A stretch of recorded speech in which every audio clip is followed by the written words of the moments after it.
Ada satu kisah, ada seorang soleh, dia punya seorang teman, ya teman dekat yang bernama Abu Hafsin Al-Kabir. Orang temannya itu sudah meninggal dunia.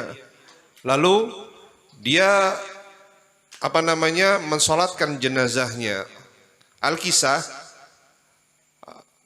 dia hendak berziarah kubur kawannya tersebut. Terus kemudian suatu ketika selama 8 bulan akhirnya ziarahnya terhenti. 8 bulan lama sudah nggak berziarah lagi. Nah, terus kemudian dia berkeinginan untuk besokannya ziarah lagi. Akhirnya malam hari dia mimpi didatengin sama sahabatnya tersebut yang sudah meninggal dunia. Lalu di dalam mimpinya dia lihat seorang sahabatnya yang sudah meninggal dunia tersebut mukanya pucat, wajahnya pucat. Lalu dia kirim salam, "Assalamualaikum wahai sahabatku Abu Hafsin," katanya. Enggak dijawab. Masya Allah, enggak dijawab. Akhirnya ditanya, "Subhanallah, kenapa kamu enggak mau menjawab salamku?" katanya. Jawabannya, menjawab salam adalah suatu ibadah, katanya sahabatnya sudah meninggal dunia. Akan tetapi ya, sedangkan saya ini telah terputus dari yang namanya ibadah, katanya gitu. Lalu kemudian sahabatnya bertanya, "Kenapa mukamu kok jadi pucat sekarang ini? Ya, padahal dulu kamu nih ganteng, bungas. Wah, luar biasa, modis orangnya. Terus kenapa kok di dalam mimpi saya ketemu kamu ini kok mukanya pucat?" Katanya gitu. Mukanya pucat, kenapa? Katanya sahabat yang sudah meninggal, sewaktu aku diletakkan di dalam kubur, katanya gitu. Ya, seseorang malaikat datang berdiri di sampingku, di sisi kepalaku, kemudian membentak diriku, katanya. "Hai orang tua yang jahat," katanya. "Enggak malukah kamu kepada Allah Subhanahu wa taala?" Sambil malaikatnya tersebut yang berada di sisi kepalaku menghitung daripada segala dosa-dosaku, katanya gitu. Lalu kemudian dia memukulku kepalaku dengan apa? Dengan sebatang kayu, sehingga pecah daripada kepalaku ini. Masya Allah. Dan gak sampai di situ, aku disiksa di alam kuburku, katanya. Bahkan dikatakan kuburanku antara 1 meter dengan 1x2 ya. Kuburan itu kan ukurannya 1x2 ya. Itu yang sempit menghimpit daripada tubuhku sehingga tubuhku dan tulang belulangku remuk, katanya gitu.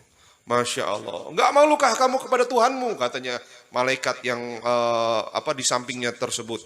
Dia bercerita kepada sahabatnya, sehingga sampai aku disiksa. Sampai apa? Sampai masuknya awal bulan Sya'ban. Sampai awal di bulan malam di bulan Sya'ban, katanya itu. Saat itu datanglah suara yang menyeruku, katanya gitu. Apa? Katanya, "Hai malaikat," katanya, "angkatlah pemukulmu darinya. Hentikan siksaanmu," katanya. Yang tadinya malaikat lagi mentungin kepalanya sampai hancur, lalu kemudian malaikat yang tadinya bentak-bentak sidin yang ada di dalam alam kubur, yang tadinya malaikat juga tanah itu diperintahkan oleh Allah Subhanahu wa taala untuk menghancurkan tubuhnya, tulang belulang yang sampai remuk dan bahkan berserakan, seketika itu berhenti semuanya. Ya. Berhenti, katanya Allah Subhanahu wa taala. Kenapa? Karena orang tersebut pernah suatu sekali seumur hidupnya menghidupkan malam bulan Sya'ban. Di awal bulan Sya'ban dengan apa? Dengan ibadah kepadaku, dengan sholat, dan kemudian berpuasa di pagi harinya, di siang harinya. Lalu kemudian bersolawat kepada kekasihku baginda Nabi Muhammad sallallahu alaihi wasallam. Oleh karena itu, sekarang malam ini aku ampuni segala dosa-dosanya. Allahumma sholli ala Muhammad. Aku angkat siksaannya, aku hapus daripada dosa-dosanya, Aku muliakan orang tersebut dengan kemuliaan bulan Sya'ban, bulannya kekasihku Muhammad sallallahu alaihi wasallam. Dan Allah memberikan kabar gembira kepadaku dengan apa?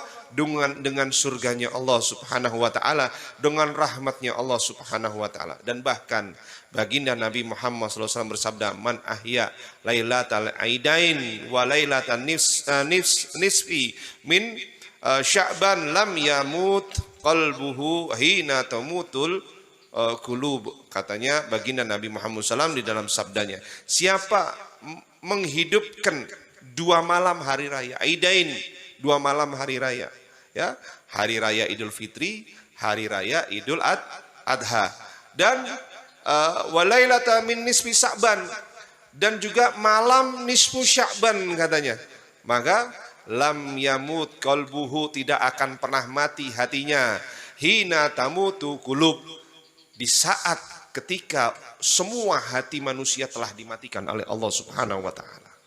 Allahumma sholli ala Muhammad. Ya. Jadi keutamaannya ini luar biasa. Kita hidupkan, kita agungkan malam Sya'ban. Apalagi yang menghidupkan malam nisfu Sya'ban, insya Allah hatinya kita akan selalu senantiasa dihidupkan oleh Allah. Padahal nanti ketika itu semua hati manusia dimatikan oleh Allah. Enggak ada. Kecuali orang-orang yang menghidupkan malam nisfu Sya'ban.